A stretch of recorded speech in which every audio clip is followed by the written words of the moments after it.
I spent the last 5 years operating 8-figure brands. And the reason that they were 8 figures, the main thing that they did is they had the right product. And that enabled them to go to 10, 20, 30, $50 million really, really quick. Today, I will share this criteria so that you can use them to grow your business or to start your new e-commerce brand. To me, the right product is the most important thing in business because if you have the right product, everything else becomes easy. In fact, it's so important that I just spent 6 figures buying into a brand that almost makes no profit. And the only reason I was willing to take that risk is because the products that they sell fits all of the 7 criteria of this video. If you're new here, my name is Nils Olderb. I live in China and I make my money by selling products. And I'm making these videos here just so I can remember all of the lessons that I learned along the way. And this is by far not another video where I'm going to tell you find products that are cheap, that are small, that are easy to ship, and where you can put your logo on to differentiate yourself because you can look like a brand. We're not trying to look like brands. We're trying to build brands that can be huge and that can make life-changing money. People spend a long time to figure out what's the right product, and then they hit the right thing and they scale it to 100,000 months, and then it dies because the product wasn't right and the Facebook account gets shut down and the business has problems, and then they repeat the cycle and they have another spike and they repeat the cycle and have another spike and they repeat the cycle and they have another spike. I'd much rather have a lot more work up front to, actually find the right product. It takes time to do it, but you can scale it almost infinitely. So let's jump right into it. The very first criteria that we look at is LTV. That stands for lifetime value. So this is how much money a customer gives you over time, how many times they purchase from you. This is really the biggest trick that you can use if you don't have a lot of capital, if you don't have a lot of money to start it, because that enables you to have huge margins. And the biggest leverage on LTV is price, is how much you charge. Let's say you sell a $50 product. You have to sell that product 10 times to the same person, or 10 products like that to the same person, to have a $500 LTV. Or you have a $500 product that you only need to sell once to that person. So you have 10 sales versus 1 sale to the same person. I would argue even if it's more expensive, it's much, much easier to do 1 sale. For $50 products, it's very common to have high margins. So you have like a $40 margin, but then the CPA on that is about $30. So you're left with $10. So after 10 sales, you have $100 left. Let's look at the $500 product. More expensive products tend to have less profit margin %, but more in total. So a $500 product normally looks at $250 profit. So the $50 had a $30 CPA. That's the cost to acquire a customer to spend on your ad. The $500 product does not have a $300 CPA. So even it's 10 times the price, it doesn't have 10 times the CPA. So when we sell $500 products, we normally see about a $100 CPA. So let's do the math on that. $500 product, $250 margin, $100 cost to acquire a customer is $150. So in the first example, you sell 1 customer 10 times, you have $100. The second example, you sell 1 customer 1 time and you have $150. So to make the same profit, you have to sell the first person 15 times. You tell me what is easier. And on top of that, so you have all of that LTV available right now. You just front load all of the cash of the business. So I don't understand anyone that recommends cheap products. It seems more simple. It seems more easy. It seems less of a hurdle to get into. And it's very attractive to a lot of people here on YouTube. But it makes it really, really hard to grow the business. You'll be able to tell soon that a lot of these points in the videos require work. And if you're chasing the newest Facebook hack, the newest TikTok trend, that might seem more exciting, but this is what makes all of the money. The second thing is the business can't be restricted by the shittiness of the business. Let me explain. This one will definitely cost you more time in the beginning or more money in the beginning, but it enabled us to add another $2 to $4 million in the next 12 months. Forget about e-commerce for a moment. Think about the real world, real people in a real world that go to a store. I'm sure there's a small store that comes to mind for you where you always have a great experience. Every time they walk in, they're greeted with a smile. The salesperson consoles them on what's the best product for them. It makes it easy to find the right product. People really trust that. And that means if you have trust, you can charge more money. But online, we forget that. So the business that we bought into, they shipped products from China. They had a really confusing product assortment on the website. They had horrible customer support. So they had tons of refunds because of that. But we knew the product was really good. It's electronics and they're going between $400 and $1,500 per product. So we spent a lot of time to fix this. We invested the money to ship the products locally. We fixed the customer support. We cut products. So that was all a lot of boring work. But the result of that is that we doubled the conversion rate, which means now we have huge profits. And the business did about $1.5 million in the last 12 months.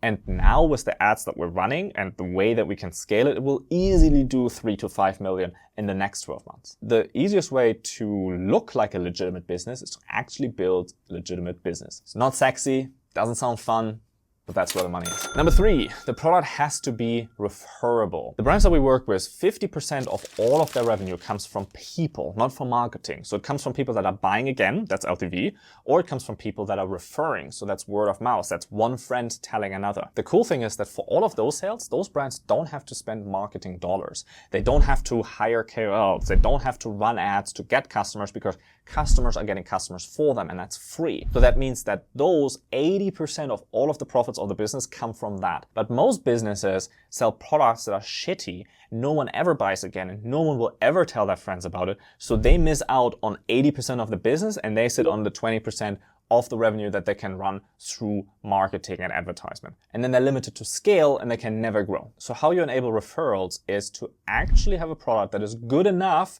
that people will tell their friends about it. I know it gets harder and harder. You actually have to sell good shit.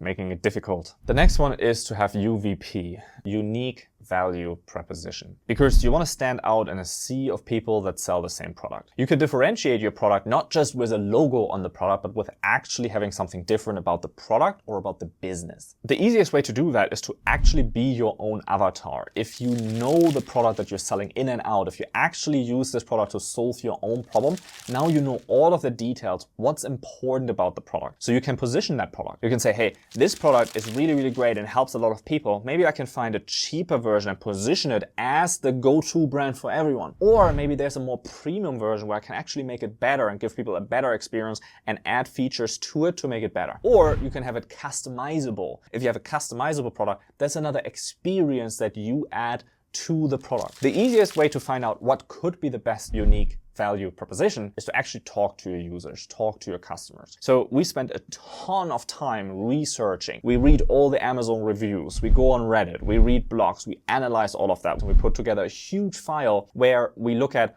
all of the things that are important to the customers that they love and all of the things that the customers hate about other products that we have to avoid. And then we collect all of these data points and then we build a brand around that that gives customers an experience that is unique and fits all of the things that they love. Then guess what? They will love to buy from you in the future, and then your conversion rate is great and you can scale that business. So let's take away the biggest constraint that most of us have in e-commerce, which is cash flow. First, the cash flow to pre-finance inventory if you want to ship it. And then if you actually have a good business, you actually grow, you need to invest more and more and more money to buy more products because you're growing so quickly that it just requires more and more products even before you recoup the profit. That is the biggest constraint in e-commerce business. So let's solve that. The reason that Gymshark grew to what it is now is because they have something called a negative cash conversion cycle. What that means is they only have to pay for products after they already recouped the money in profits from their customers. So you can do that with multiple ways. You can do it by having great supplier relationships.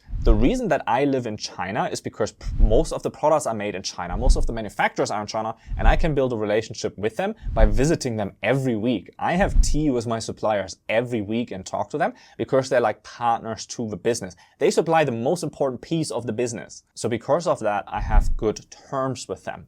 So with my suppliers, I only need to pay them 30, 45, 60 days after they delivered the product to me. Then that gives me so much time to actually recoup the money, and then I just pay them from the money that I made from the customers, and then I have a negative cash conversion cycle. Obviously, you can't start there. But if you build a great relationship with your suppliers, you can slowly ask them for the terms. It's like, hey, I'm only going to pay 30% down and then the rest at pickup. The second way to do it is if your customers fund it.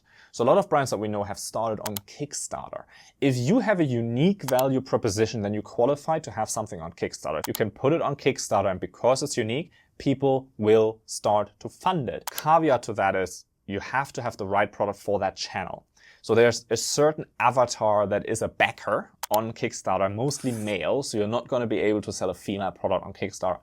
Are there? Of course. Is it likely? No. But that's basically a customer-financed business where you collect money in a pre-sale and then you actually offer that product. The third way is to have customizable products. Of course, the customer pays first for it, then you make the product and then you send it to them. That's totally acceptable to take 2 or 3 weeks. So you can collect all the money, take the product, customize it. If you sell jewelry that you customize, right? I would argue that even increases the value of the product, and they're willing to pay more for it because they have to wait, because now it's a process, now it's specially made for them. If you are creative, you can find ways to avoid all the cash flow problems that you normally have when you start or grow a business. Point number 6, we actually already talked about, which is adding a brand experience on top of your products.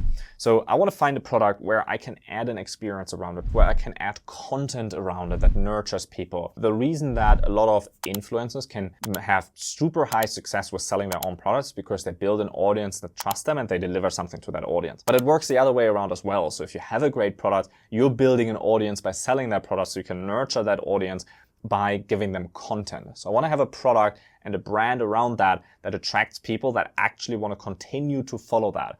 I don't want to sell a meaningless product. If I sell something that is meaningless, like a mug, no one will ever remember you. No one will ever care about you. No one will ever follow you. No one will ever buy again from you. There's only so much experience you can build around a mug. If you pick the right product and have the experience in mind, that's the right way to go. The 7th point is more of a bonus. So when picking a product as a bonus, I'm thinking a step ahead. I always look at the platforms and I see, are there other people that are non-branded that are having high sales volumes of these products? If there are other products with thousands of reviews on them, then I know there's actually enough room to list the product there as well. And then over time, because I get pushed as a brand on the platform, over time, I'm definitely making sales. And if I do it long enough, I'm actually able to outcompete the rest. So eventually I go from Shopify to different marketplaces. So there's Amazon, there's Walmart. Those marketplaces work different than Shopify. So for example, if I'm selling on Amazon, there's a huge competition. So if I put it there, there's a lot of competition.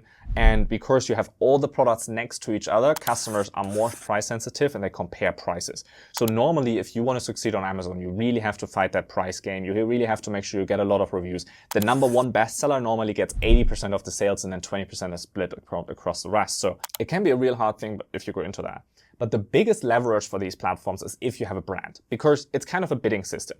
So whoever sells the most goes to the number one spot, and whoever's on the number one spot will sell the most. So it's like a reinforcing cycle, and it's really hard to break into that. A lot of people go to Amazon to buy your brand. So they go to Amazon, look for your brand and buy your product because of your brand. They're willing to spend more money to it on Amazon. You have more margins to do the PPC ads on Amazon, and you get all of that organic traffic that is boosting your sales up. So you have this huge advantage on those platforms to compete once you have the Shopify brand built out. The downside to Amazon is, even if you have a great brand, it doesn't really work with all of the products. So if you think any of these 7 criteria were useful to you, it gave you a little bit of a different perspective, and you think about it, you know, from another angle now on how to grow your own brand or how to start your own brand or do anything like that, then definitely subscribe to this video, because we have more videos like that. And I'm sharing my whole journey of building my own brand here on the channel. So if you want to follow that, make sure you subscribe. Take care. Cheers.